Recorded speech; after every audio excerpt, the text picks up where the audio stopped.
Il existe des instants dans la vie où l'âme semble se fracturer en une multitude de fragments. Des moments où le lien avec une personne que nous avons intensément aimée s'efface, laissant une absence si profonde qu'elle paraît impossible à combler. Ce que l'on ressent alors n'est pas simplement de la mélancolie. C'est un véritable tremblement émotionnel qui secoue les fondations de notre être. Le détachement émotionnel n'est pas juste le fait de s'éloigner. Il implique un processus intime qui traverse chaque recoin de notre identité. Il ne s'agit pas de rayer quelqu'un de ses pensées du jour au lendemain, ni de prétendre à la sérénité lorsque les blessures sont encore ouvertes.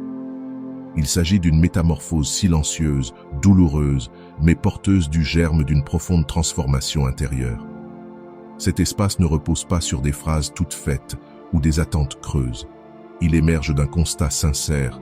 Ce qui nous vole notre paix intérieure n'est pas simplement la nostalgie ou la tristesse, c'est un signal profond qui naît du centre de notre être. Ce signal demande à être écouté, compris et honoré. Tu as peut-être déjà réalisé que ce qui fait le plus mal, ce n'est pas tant la personne elle-même, mais la signification qu'elle avait dans ta vie. Peut-être a-t-elle réveillé en toi des émotions endormies ou incarné des désirs que tu ne savais pas encore nommer. Ce chemin ne consiste pas simplement à tourner la page. C'est un voyage vers un détachement conscient, un travail intérieur qui transforme non seulement ta relation avec l'autre, mais aussi celle que tu entretiens avec toi-même. Car se détacher, ce n'est pas fuir, c'est revenir à soi, retrouver le centre silencieux de l'âme. Sur cette route, tu comprendras pourquoi il est si difficile de lâcher prise. Tu découvriras les racines invisibles de l'attachement. Et surtout, tu commenceras à entrevoir des chemins de libération qui ne t'obligent pas à renier ton intégrité. C'est depuis la blessure que naît la compréhension. Et de cette compréhension, une nouvelle liberté peut émerger. Ce qui semblait être une perte peut révéler un enseignement essentiel. Chaque lien difficile à rompre éclaire une partie cachée de notre monde intérieur. Se détacher d'un lien n'est pas un signe de faiblesse, c'est un acte de sagesse. Tu es en train de traverser une transformation vers une nouvelle manière d'aimer, une manière où tu te reconnais, où tu te choisis. La liberté émotionnelle que tu recherches n'est pas si lointaine. Elle t'attend au bout de ce pont que tu as déjà commencé à traverser. Mais pour y accéder, il faut d'abord comprendre l'essence véritable de l'attachement. D'un point de vue plus élevé, l'attachement ne signifie pas amour. Même si on les confond souvent, l'attachement naît du manque, de la peur de ne pas être complet sans une certaine présence. Il s'appuie sur l'illusion que ce n'est qu'à travers l'autre que l'on peut se sentir valable. L'amour véritable, lui, coule sans chaîne. Il respecte l'individualité et grandit dans l'autonomie. L'attachement, au contraire, restreint, enchaîne, pèse sur l'être aimé autant que sur celui qui aime. Aimer dans la dépendance, c'est construire des relations qui finissent par étouffer. L'un des plus grands malentendus est de confondre besoin et dévotion. Ce que nous appelons souvent don de soi n'est parfois qu'une nécessité déguisée. Avant de continuer, si tu n'es pas encore abonné à ma chaîne YouTube, je t'invite à le faire dès maintenant. En t'abonnant, tu seras informé de toutes mes nouvelles vidéos, ce qui te permettra de ne rien manquer de contenu précieux. L'effet le plus profond de cet attachement est la lente perte de notre propre identité. On commence à se définir à travers la relation. On oublie qui l'on était avant que cette personne n'entre dans notre vie. Nos passions, nos choix, nos projets, tout gravite autour de l'autre. Et peu à peu, on se perd. Cette emprise ne se manifeste pas que dans le cœur. Elle s'inscrit dans le corps, une tension dans la poitrine, des insomnies, une sensation de vide insatiable. La tête tourne sans cesse, envahie par des pensées répétitives, des souvenirs, des regrets. Et l'âme, déconnectée de sa source, semble dépendre d'une lumière extérieure pour continuer de briller. C'est ici que les idées de Carl Jung offrent une clarté précieuse. Selon lui, chaque relation agit comme un miroir qui révèle des parties de nous encore non intégrées. Quand l'attachement est intense, c'est souvent parce que l'autre reflète quelque chose que l'on désire réveiller en soi ou des qualités que l'on ne s'autorise pas à exprimer. Peut-être t'es-tu attaché à quelqu'un qui te faisait sentir digne, révélant ton propre besoin de reconnaître ta valeur. Ou peut-être cette personne représentait-elle la sécurité, la protection que tu ne sais pas encore t'offrir. Cette transparence chez l'autre agit alors comme un miroir, mettant en lumière ton authenticité enfouie. Cela nous mène à une vérité essentielle. Ce que nous cherchons désespérément à l'extérieur est déjà en nous. L'attachement n'est pas juste une manière d'aimer, c'est un appel. Un signal qui nous pousse à récupérer les parties de nous que nous avons négligées ou oubliées. Comprendre cela, c'est ouvrir la voie à un détachement plus conscient. Il ne s'agit pas de refouler l'affection, mais de l'élever à une forme plus libre, plus vraie. Les liens émotionnels que nous tissons sont souvent enracinés dans des dynamiques invisibles, issues de notre passé.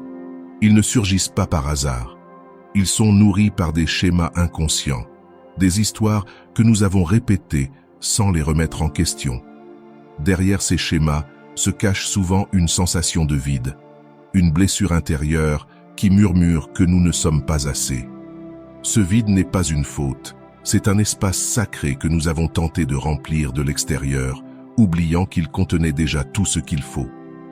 La peur est ce qui alimente le plus ces racines. Peur d'être seul, peur de ne pas être digne, peur de se perdre sans un miroir extérieur. Ces émotions ne viennent pas de nulle part. Elles sont les échos d'expériences d'enfance où l'amour semblait conditionné, où la présence signifiait sécurité. Souvent, nous aimons aujourd'hui comme nous avons appris à aimer étant petits. Si l'amour reçu autrefois dépendait de conditions, nous risquons aujourd'hui de nous retrouver dans des relations où il faut constamment prouver notre valeur. Ces premières relations façonnent notre cœur.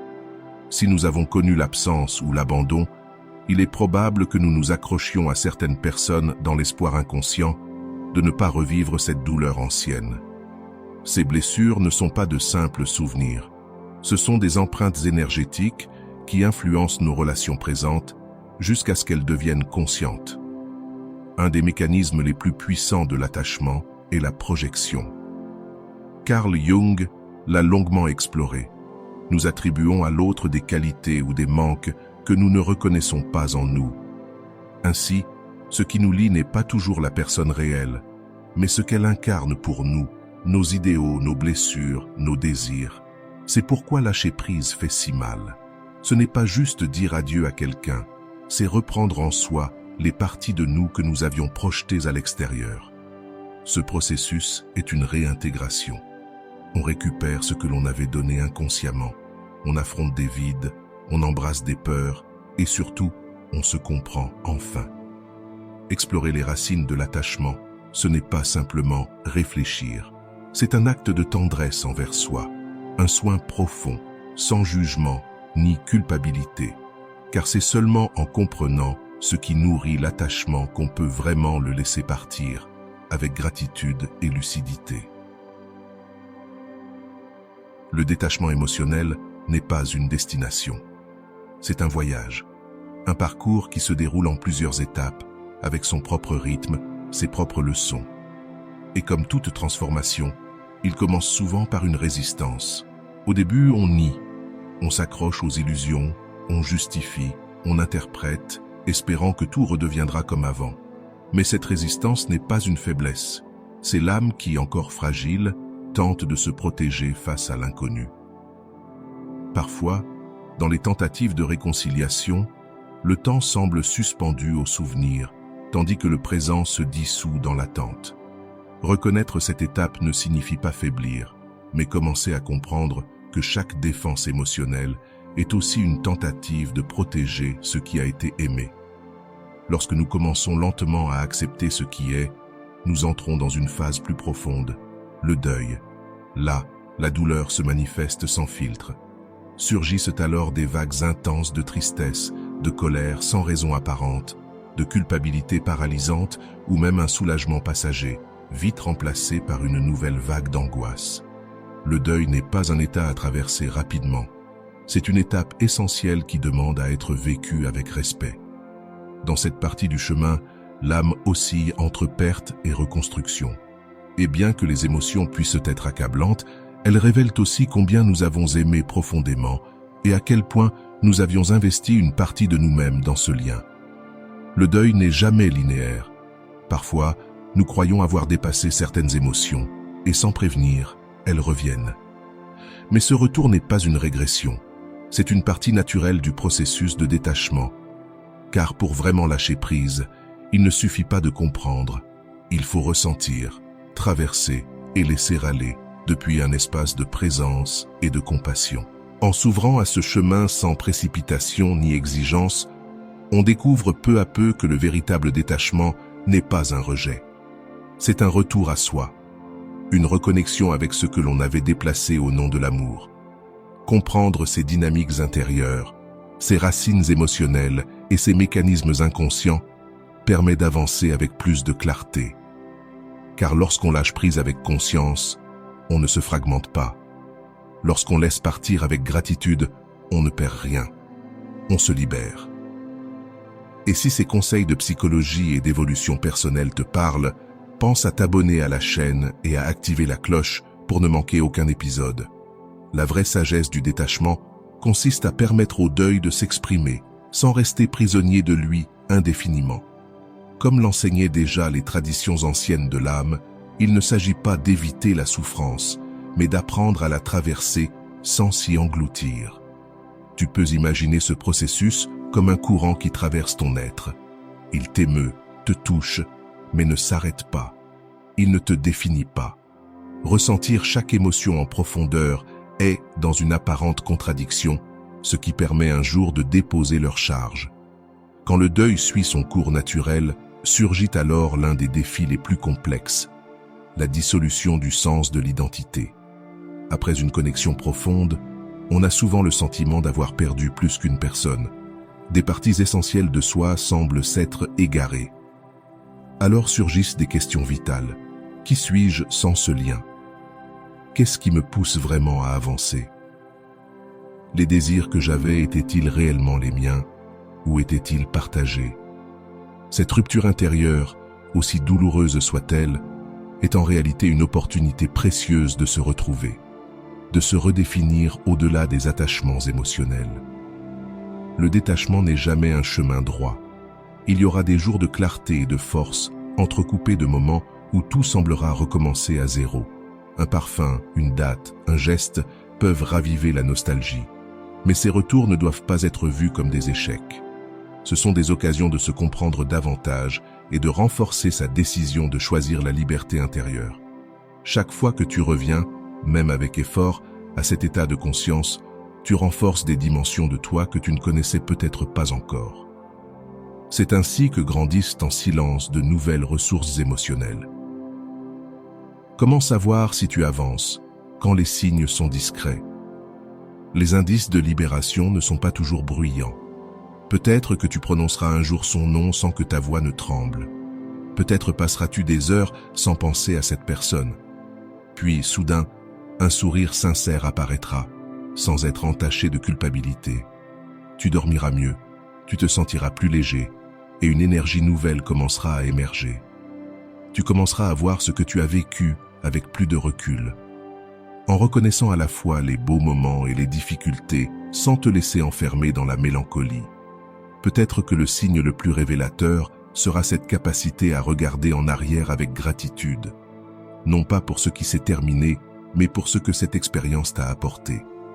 À ce moment-là, l'un des fruits les plus nobles du détachement se manifeste. Ne pas oublier, mais intégrer ce vécu dans l'ensemble de ton histoire. Dans cette traversée vers l'autonomie émotionnelle, on se focalise souvent sur les pensées et les sentiments, en oubliant le corps. Or, lui aussi vit son propre récit d'attachement et de libération. Le corps ne ment pas. Il garde, révèle et transmet ce que la tête justifie et que le cœur peine à comprendre. Lorsqu'on est intensément connecté à quelqu'un, le corps imprime une empreinte énergétique. Et lorsqu'il est temps de lâcher prise, cette mémoire se manifeste physiquement. Cette pression dans la poitrine n'est pas qu'un inconfort. C'est une charge émotionnelle qui cherche à s'exprimer. Le nœud dans la gorge symbolise ce qui n'a pas été dit, des vérités refoulées. L'insomnie reflète une énergie agitée, piégée par des pensées répétitives. Même la perte d'appétit ou les pulsions alimentaires peuvent être des signes d'un corps en train de digérer ce que l'esprit n'a pas encore compris. Plutôt que de rejeter ces manifestations, nous pouvons en faire des alliés. La conscience du corps devient alors un outil puissant pour accompagner le détachement. Si tu ressens cette pression dans la poitrine, au lieu de la fuir, dirige ton attention vers cet espace. Respire profondément, comme si tu pouvais envoyer de l'air à cet endroit précis. Observe sans juger. Ne cherche pas à effacer, sois juste présent. Cette présence consciente a un pouvoir de transformation bien plus grand que tous les raisonnements. La respiration devient une ancre dans les tempêtes émotionnelles. Quand le passé te tire en arrière ou que le futur t'inquiète, reviens simplement à l'acte d'inspirer et d'expirer.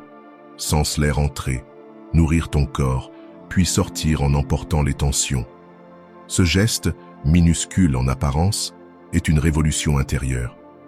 Il te ramène à l'unique moment réel, le présent. Ici, le passé ne fait plus mal, et l'avenir ne fait plus peur. Dans ce lieu de présence, la paix commence à s'installer. Le mouvement du corps est lui aussi un puissant canal de libération.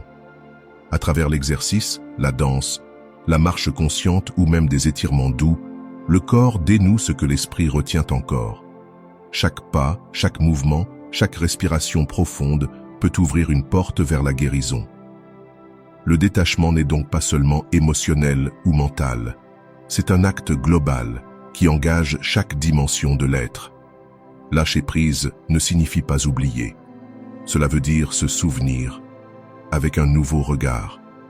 Ce n'est pas cesser de ressentir, mais ressentir sans dépendance. Et surtout, ce n'est pas s'éloigner de l'amour, mais le redécouvrir. Plus libre, plus vrai, plus ancré en soi. Le corps conserve les empreintes de nos émotions, jusque dans ses tissus, ses muscles, dans chaque coin de notre être. Marcher dans la nature, bouger librement, faire du yoga ou simplement s'étirer avec intention sont autant de moyens de libérer ces énergies enfouies. Quand le corps bouge en pleine conscience, les énergies retenues recommencent à circuler, ouvrant la voie au retour d'une vitalité authentique. Écouter cette sagesse corporelle est une route directe vers la libération. Avant même que la tête comprenne, le corps sait déjà. Il mérite d'être écouté, respecté, célébré. Dans cette union avec le physique se trouve une puissance de guérison profonde, capable de déraciner les attachements les plus anciens. Comprendre ne suffit pas. Sans pratique, la connaissance ne germe jamais. Pour incarner véritablement le détachement, il faut des outils concrets, des pratiques régulières. Non pas des formules magiques qui effacent la douleur, mais des gestes appliqués avec constance, capables de reprogrammer ton esprit et ton énergie vers une expérience d'amour plus libre, plus mature, plus autonome. Et cela peut commencer par un simple rituel de fermeture intérieure. Depuis les temps anciens, certains rituels agissent comme des ponts entre notre expérience quotidienne et des dimensions plus subtiles, là où naissent les véritables transformations. Dans un coin tranquille de la maison, on peut créer un petit autel avec des représentations des éléments, le feu à travers une flamme, l'air avec de l'encens, l'eau contenue dans un récipient transparent et la terre symbolisée par une pierre ou un cristal.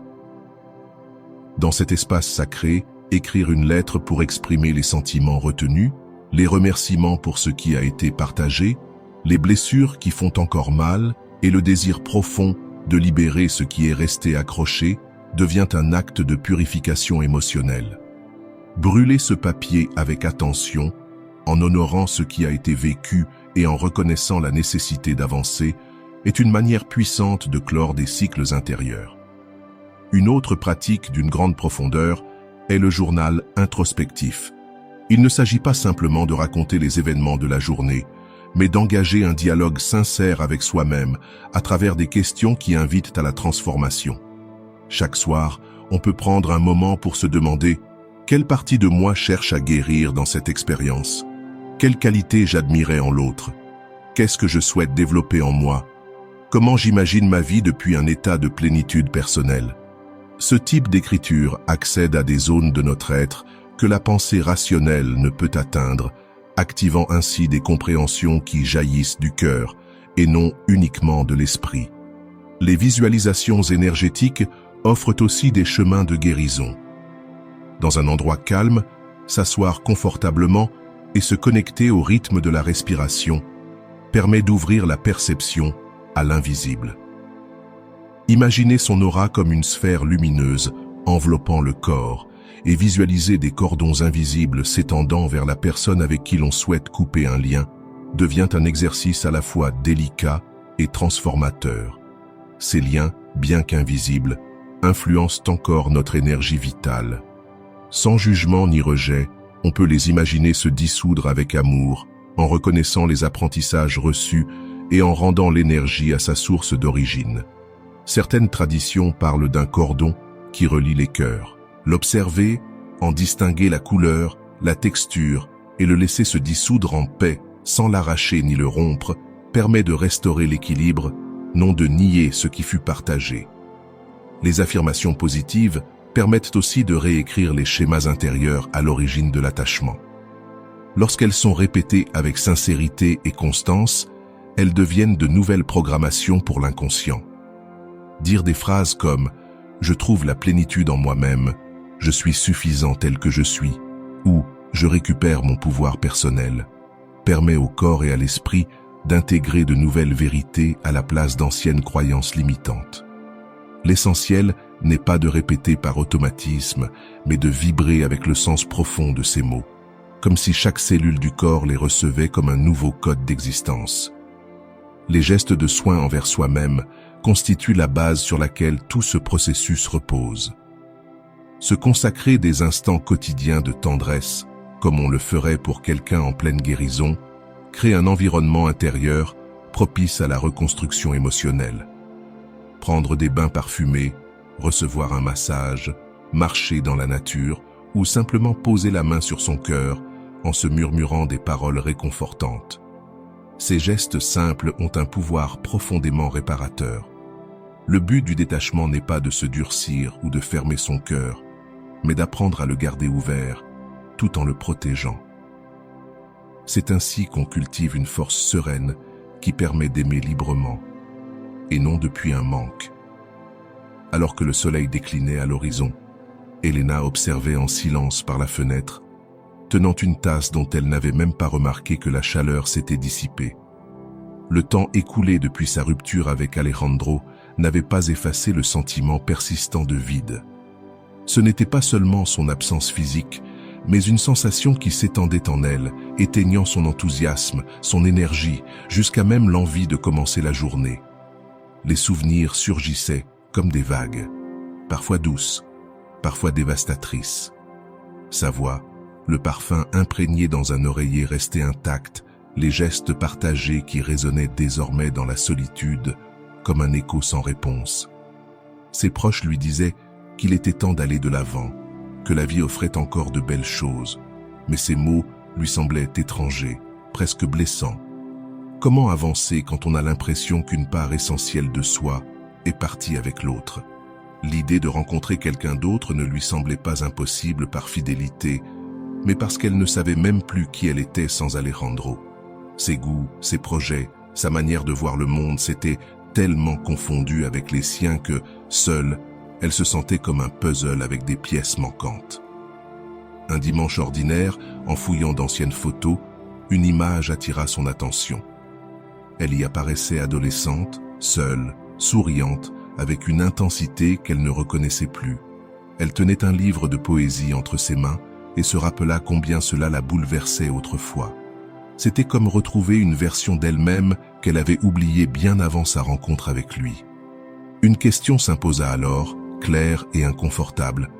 À quel moment avais-je commencé à m'effacer? Poussée par une curiosité mêlée de besoin, elle participa ce jour-là à une activité de bien-être intérieur, recommandée depuis longtemps par une amie. L'intervenante y parlait de l'attachement comme d'un processus de transformation, révélant des parties de nous encore inconnues. Elle évoqua les idées de Jung, notamment le concept de l'ombre, expliquant que dans les relations intenses, nous projetons souvent des fragments non intégrés de notre psyché. Quelque chose dans ces mots résonna profondément. Ce soir-là, Elena commença un carnet d'auto-découverte. Au lieu d'y déverser sa nostalgie, elle choisit une question différente. Quelle qualité j'admirais chez lui que je n'ai pas encore développée en moi? La réponse fut limpide. Sa fermeté, sa capacité à poser des limites, sa détermination face à la vie. Avec une honnêteté douloureuse, elle comprit qu'elle l'avait érigé en repère, reléguant ses propres choix et cherchant en lui la validation qu'elle n'arrivait pas à se donner. Jour après jour, Elena créa un espace intime. Chaque matin, elle allumait une bougie au sol de sa chambre et se livrait à une méditation axée sur la libération énergétique. Elle imaginait le fil invisible qui la reliait encore à Alejandro, non avec rancune, mais avec gratitude pour ce qu'ils avaient vécu. Elle le visualisait disparaître lentement, permettant à chacun de récupérer son énergie. Au début, cette pratique la laissait épuisée, en larmes. Mais peu à peu, une nouvelle légèreté s'installa, comme si elle retrouvait des fragments perdus de son être. Le chemin ne fut pas linéaire. Parfois, la tentation de le recontacter devenait forte, et certaines nuits, elle relisait leurs échanges, cherchant des signes qu'elle aurait manqués. Mais chaque rechute durait moins longtemps. Elle apprit à voir ces moments non comme des échecs, mais comme des occasions de faire preuve de compassion envers elle-même. « Je suis en chemin », se répétait-elle, « et guérir, c'est aussi trébucher. » Avec le temps, elle redécouvrit ses passions d'antan. Elle renoua avec la poésie, cette fois non seulement comme lectrice, mais comme autrice. Elle visita des expositions artistiques qu'elle évitait autrefois parce qu'Alejandro ne les aimait pas. Elle réorganisa les meubles de son appartement pour que l'espace reflète son identité retrouvée. Chaque geste quotidien devenait une affirmation silencieuse de son autonomie. Un jour, alors qu'elle se promenait dans un parc, elle aperçut au loin une silhouette familière. C'était lui, accompagné de quelqu'un d'autre. Le temps sembla ralentir, son corps tenta de réagir, mais au lieu des émotions habituelles, la jalousie, le nœud au ventre, quelque chose d'autre apparut. Une paix inattendue. Même une douce joie de le voir avancer. Ce n'était pas de l'indifférence. Elle savait encore ce qu'il avait représenté. Mais le lien qu'il avait autrefois enfermé s'était transformé en souvenir. Ce soir-là, elle écrivit dans son journal. « Aujourd'hui, j'ai compris que lâcher prise ne signifie pas oublier ni cesser de ressentir. C'est pouvoir regarder en arrière avec calme, honorer ce qui a été vécu sans souhaiter le revivre. C'est comprendre que tout ce que j'admirais en toi était un reflet de ce qui dormait en moi, en attente d'être reconnu. Je ne suis plus celle que j'étais lorsque je t'ai rencontrée.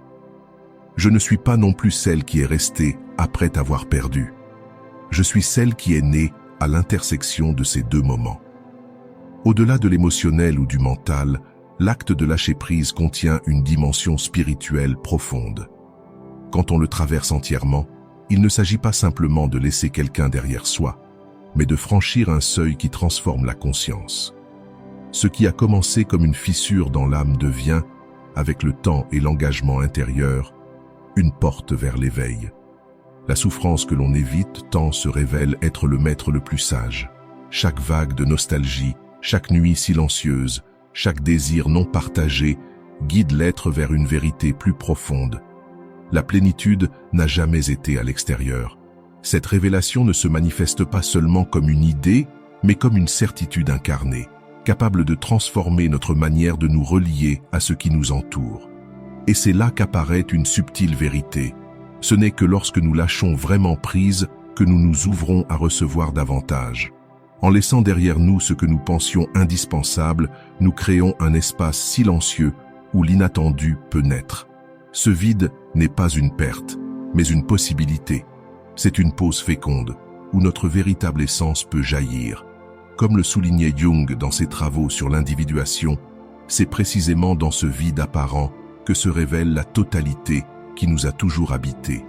Lâcher prise, c'est aussi apprendre à distinguer l'attachement né de la peur de l'amour véritable, qui circule sans attache, sans condition, sans exigence.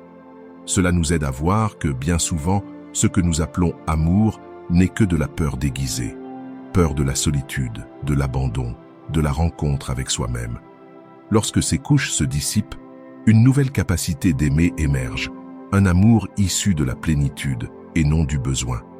La transformation la plus profonde survient quand, après avoir traversé le deuil d'une séparation, on se retrouve face à face avec son identité la plus intime. Cette part essentielle de nous-mêmes, que l'on avait ensevelie sous les couches façonnées avec l'autre, refait surface. Des aspects inconnus émergent, des talents inexplorés se dévoilent. Une force intérieure s'éveille, indépendante de la présence ou de l'absence de quiconque. Quand le processus de lâcher-prise arrive à son terme naturel, on atteint une terre nouvelle, illuminée. Ce n'est pas une indépendance froide ni un isolement émotionnel, mais une liberté profonde qui permet de respirer sans fardeau, de se mouvoir avec légèreté et de vivre le présent avec un cœur renouvelé. C'est comme ouvrir les yeux après une longue nuit orageuse et voir le ciel dégagé à l'aube.